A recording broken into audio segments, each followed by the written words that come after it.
I am the headless headhunter. I am a corporate recruiter here to get you ahead of your job search by reviewing your resumes. So the resume we're reviewing first is a software engineer of Elixir on the back end.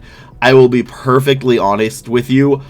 I could not find a single Elixir position. This person's ratio is terrible. It's 150 to 1, and that means it takes them 150 applications to get to one interview, which is not good. They said they've been working with Elixir since September 2018-ish, and for most Elixir positions, they meet with a recruiter who thinks I'm a good fit, but they never hear back for the first actual interview. That could be your resume maybe overhyping something, or they want something different than what they think they want, which can be a whole other topic. So, but for the other languages, you don't ever hear back, and that makes sense. So this goes for everybody, not just software engineers. I do review other non-software engineer resumes. It's just I review what people send me in the order they send me, just like a ATS does. Well, I review it, so that's how ATSs work, is they sort you in the first come, first serve. So if people send me other resumes, I will review other resumes. I think the next one is a recruiting coordinator too, so that's not software. But yeah, normally the most important part of a resume is going to be the keyword list up here, but I couldn't find a single Elixir position. I just couldn't. So, but I will say that the reason you are not getting any interviews with other stacks is these would be the keywords for like Python, as an example. And resumes need to be very specific. If a resume is generalized, it will fail. And in this case, Elixir may be so rare that I don't know if you have the right keywords or not, but recruiters and managers are looking for something very specific. You cannot just say, I am a software engineer. You cannot just say, I am even as a recruiter, you would need to specialize. You can't just say, I'm a marketer. You need to be very specific on what types of job titles you were applying for, and then make your resume based on the job titles you were going for. So this is why you're not getting it for anything else, but let's see, maybe there's Elixir things here that I could find. So first off, terrible formatting. Never, ever, ever do double column. You always want single column. The double column resumes are harder to read in volume, which is what recruiters do, and managers, and they will miss keywords that you have. So single column, this is peak formatting. It looks boring and basic, and that is because it is. The more boring a resume and the more basic a resume, the better your chances, because you get a better chance at getting an interview if your resume just shows the minimum qualifications. Resumes are awful at showing how good you are. Resumes cannot show how good you are. They are terrible for it. Their entire purpose is to show the minimum qualifications. So, single column, and then the only thing I see here is DB queries. I don't even see where you have Elixir. For cyber attacks, is it like a cyber security thing? Yeah, I see literally nothing on this resume. Oh, and people are going to harp on it like, oh, whoa, what about this? These don't count. Nor does the summary. So, you cannot have skills in a skills section. They do not work. I know that is the prevailing theory, but it does not work, and it actually makes your resume worse. If you do not show me where you did that skill under a job, a project, or an internship, volunteer, anything like that, and you do not tell me how and why you did it, it doesn't count. It will get rejected by the manager, and that's the unfortunate fact. So skills sections are largely useless. They do not help. At best, they are irrelevant. At worst, they hurt. Summaries are also not needed for most resumes. There are very, very few resumes that actually need summaries. I would say if you're switching industries, you do need one, or alternatively, if you need to explain like how they could work with your visa, or maybe that you would be moving to the area. Those are sort of the three reasons why you would want a summary. If not, then you do not want a summary. So the rest of this is basically what we have. Also, where's your education? Okay, I see it at the bottom here. Yeah, education should be up top, but this is not going to work for almost anything because there's no keywords here. This stuff right here needs to be here. If it's not here, it doesn't count. So that's all I can do on this. It is a formatting issue. So education up at the top. Ignore the summary and skills section. They don't help. And put those skills in the bullet points. That way we can actually move you forward. In addition, if anybody else needs their resume reviewed, that are software engineer or not, I review other resumes. Submit it in the link below, or alternatively, if you need more help, join me on my live stream. That's where I get these keywords, and this is a Python keyword list, by the way.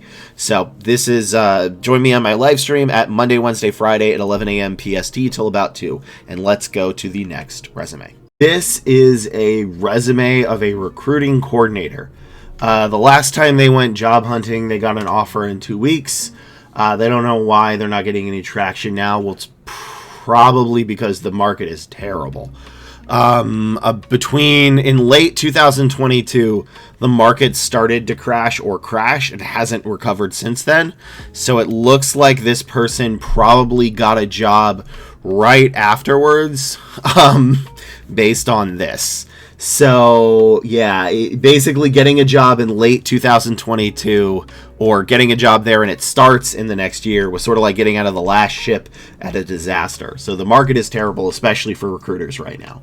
So what we're going to be looking for a recruiting coordinator, which for people that do not know, this is kind of like a recruiter secretary. That's not exactly correct, but they are going to be scheduling. They are going to be scheduling all the interviews. They're going to be making sure that the paperwork is gotten to the right place. So it's closer to think of them as sort of like a specialized recruiter secretary. Again, that's not exactly correct, but it's close enough for the layperson.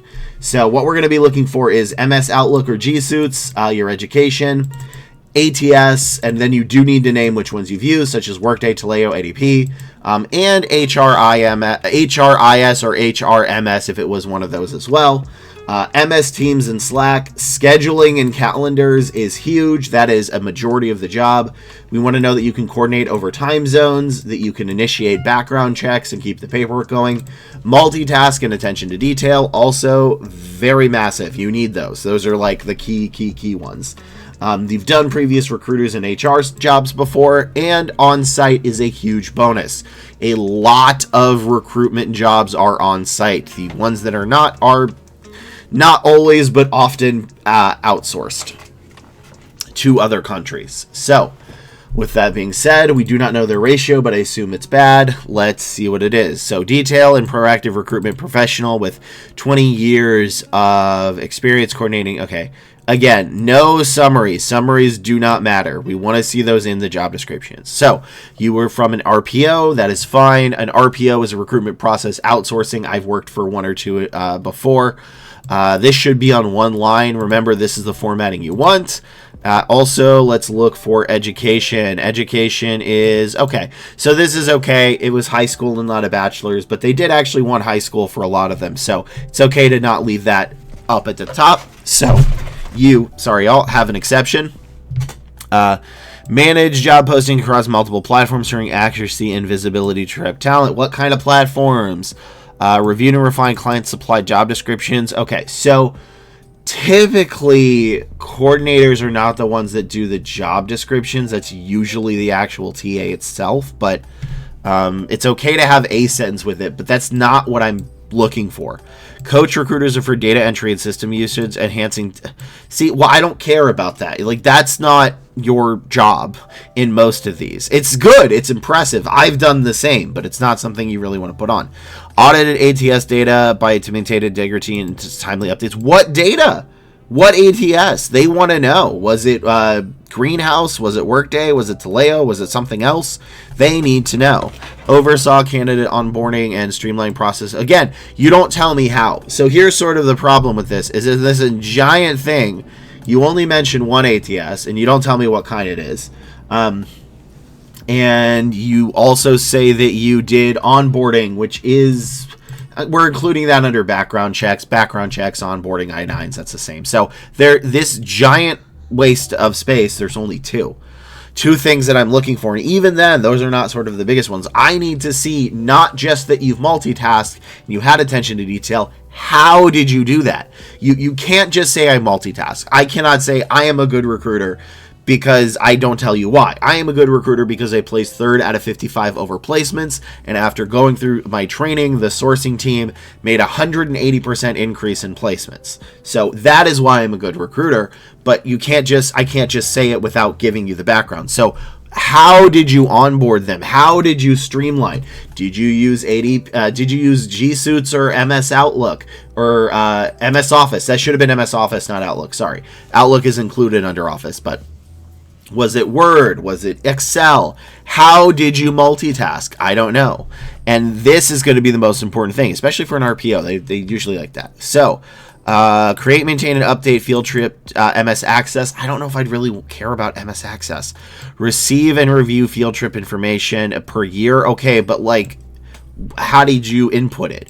Create reports for provide customer service. Again, not really anything I'd be looking for. Okay, very large school district.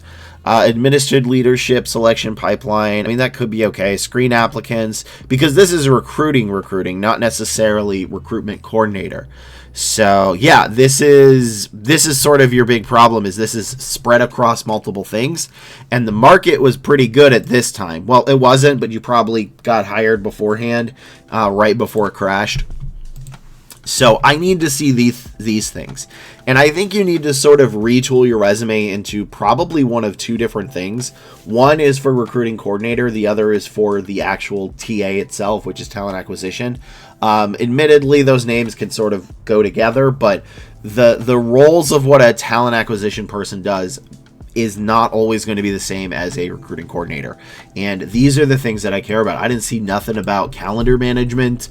I didn't see anything about background. Well, no, you had onboarding, but I need to know more. What part of the onboarding was it? I-9 background check. So you need to give me detail. You are telling me not what or how, but you're telling me why you did these, and I need to know what and how you did, as long as the why. So there's a reason this is not passing, is it does not have the information that we would need. Just imagine, right? Think of your resume, even if I know you've done this, is you'd probably has had to source for somebody that you don't know what they are, and you see a person with no experience on there. That's what this is. It doesn't show any experience that they really want. So that's all I could really do for this one. Let's go to the next resume. This is a resume, and I use this in quotations, of a content and communication strategist.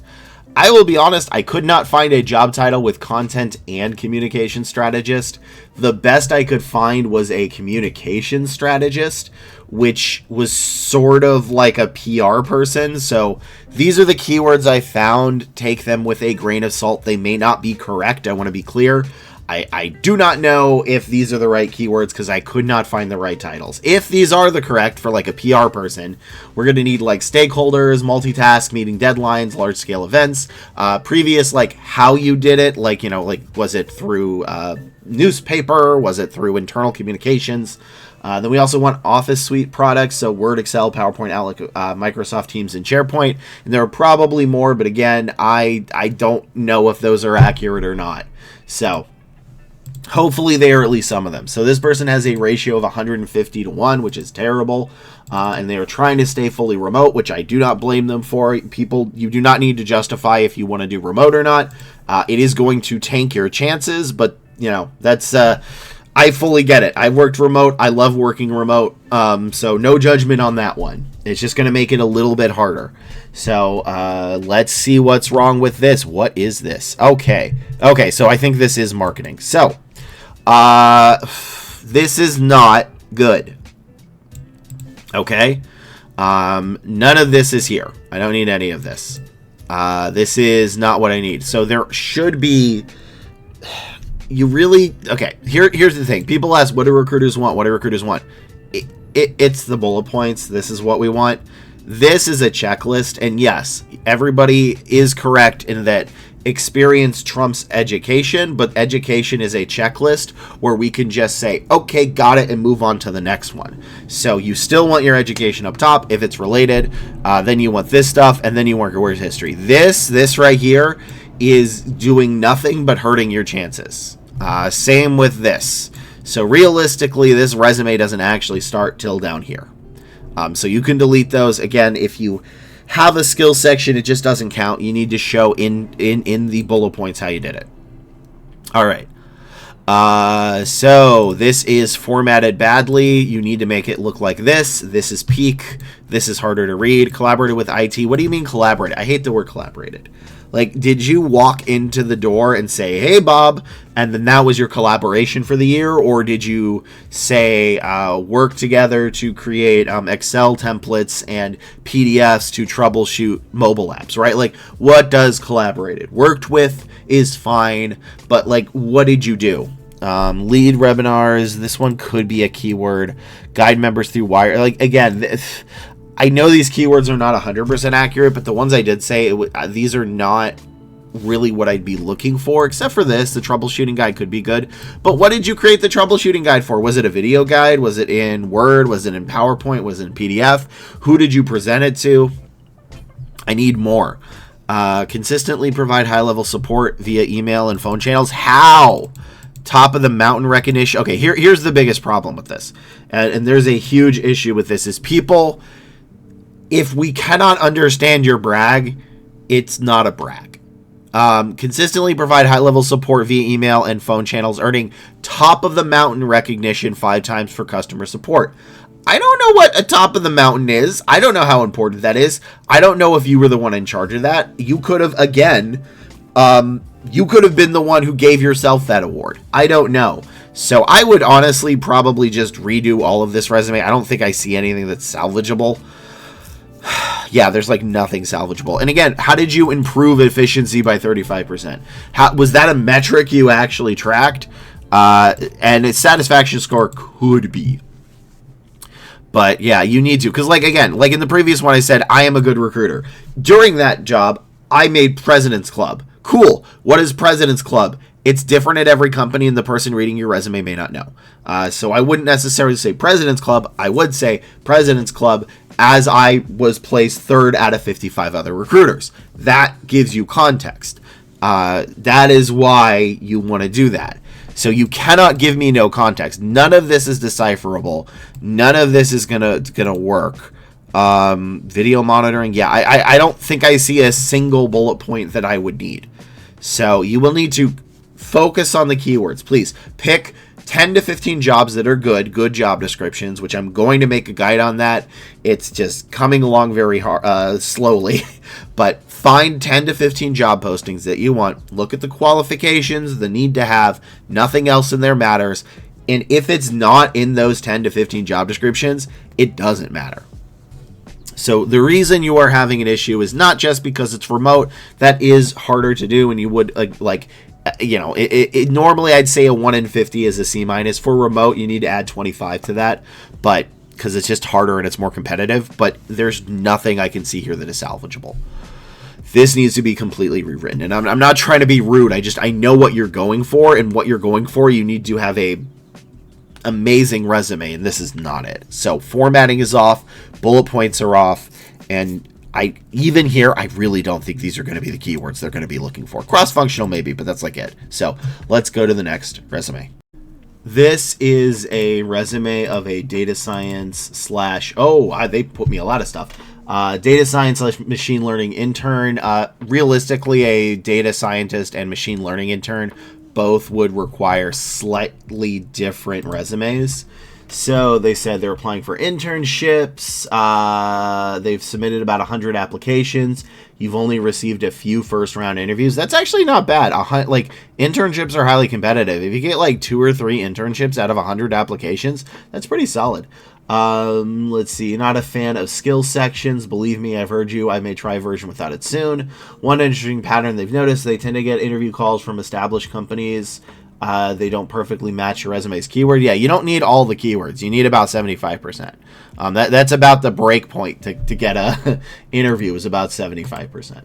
So, but when I apply to roles that align closely with my experience, regardless of sign or pay that includes the keywords, I get fewer responses. It's probably because ATSs sort people on a first come, first served basis. So if you are spending more time to put in more keywords, you are lowering your chances because you are going to get behind them.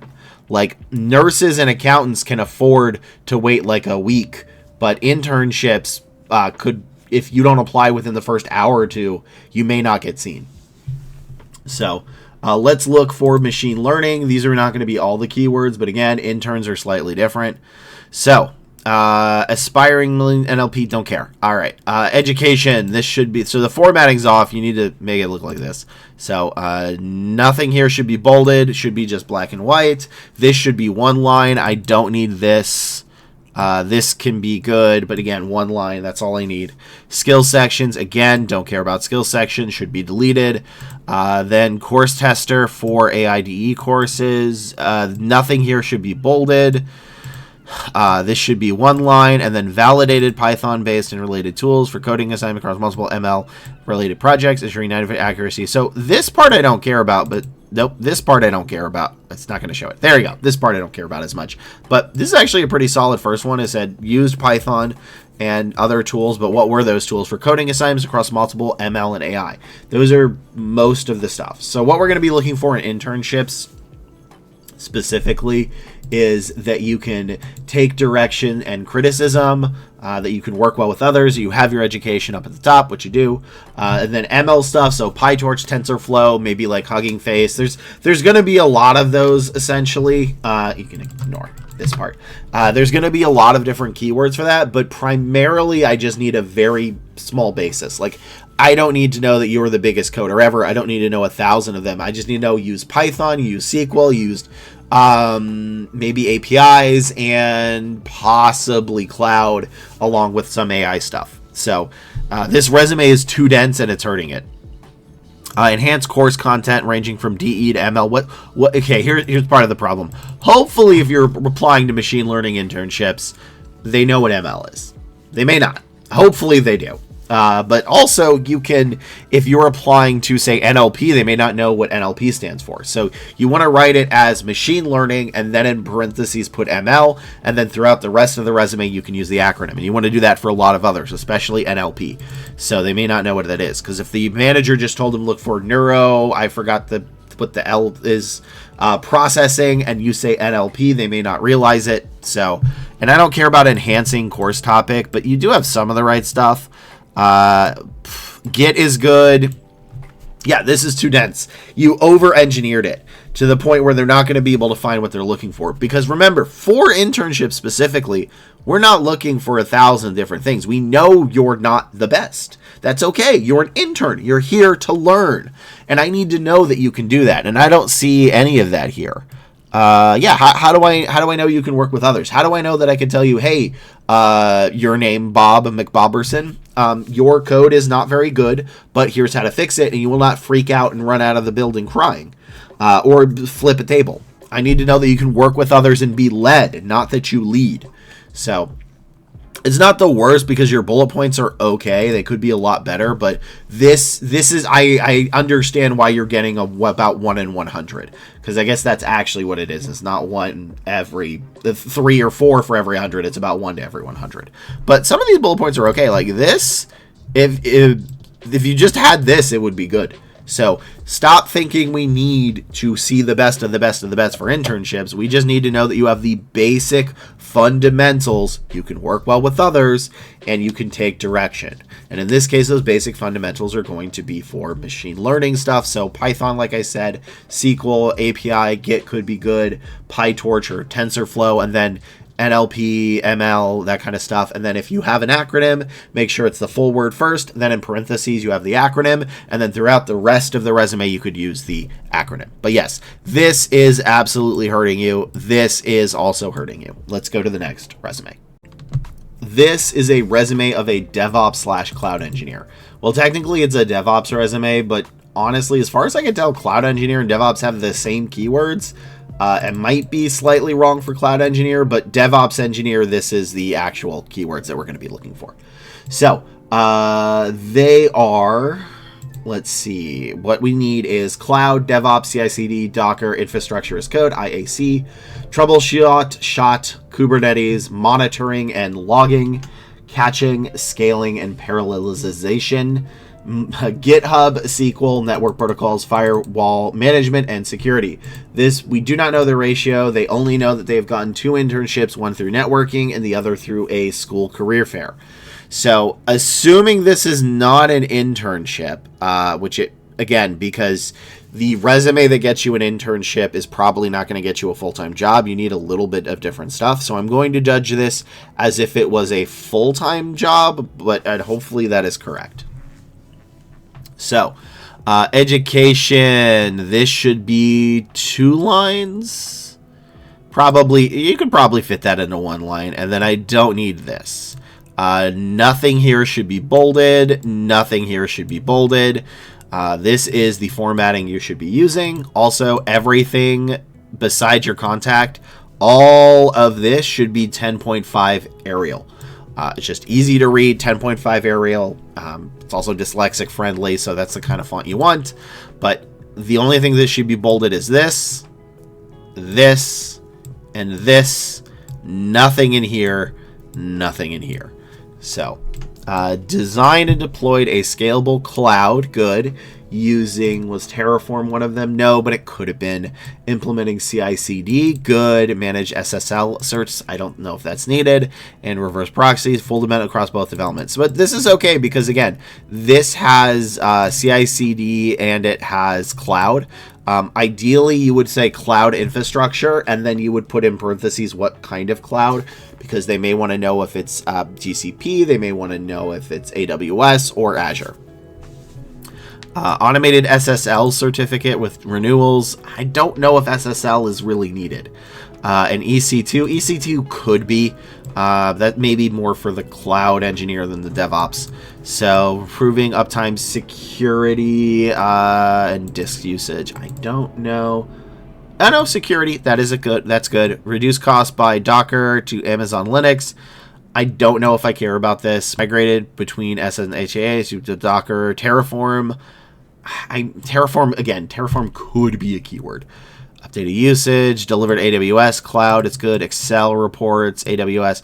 So yeah, I need a little bit more, but this is not terrible. I think their biggest issue is you kind of just repeat a lot of stuff, but you have some good stuff here. I see the cloud, I see GitHub, I see CI/CD, I see security, I see scalable cloud. So there's a lot of good stuff here. And I think I saw Docker as well. But yeah, you just have a lot of extraneous stuff. Like you mentioned SSL and EC2. Way too much in this. It's okay to have some of it. It's just you're repeating a lot of information, and space is a premium. Also, this is very difficult to read because the font is very small. So it's okay if your resume is past a page. That's okay. It's okay. Don't panic if your resume is 2 or 3 pages. Realistically, the most important thing of your resume is what people can see right here, which is the first half of the first page. So this is the most important part of the resume. Okay, collaborated with teams to comprehensive value AWS, automated report, cloud storage, email.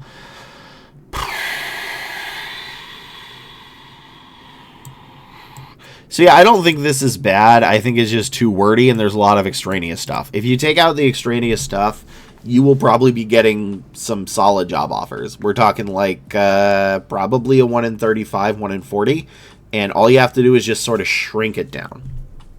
So yeah, firewall here is just, I don't know if they're going to see that because there's so much stuff over here.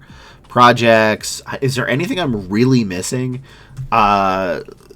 Not sure I really am. So yeah, just shrink it down a little bit. But overall, this is pretty solid. And that's all I can really do for this. So that's the end of this video. Please like, comment, and subscribe. It really does help me out. If you need more help, join my Twitch stream at 11 a.m. to 2 p.m. PST, twitch.tv/headlessheadhunter. The link is also below. Submit your resumes, and I will get you ahead of your job search. Job search. I cannot speak.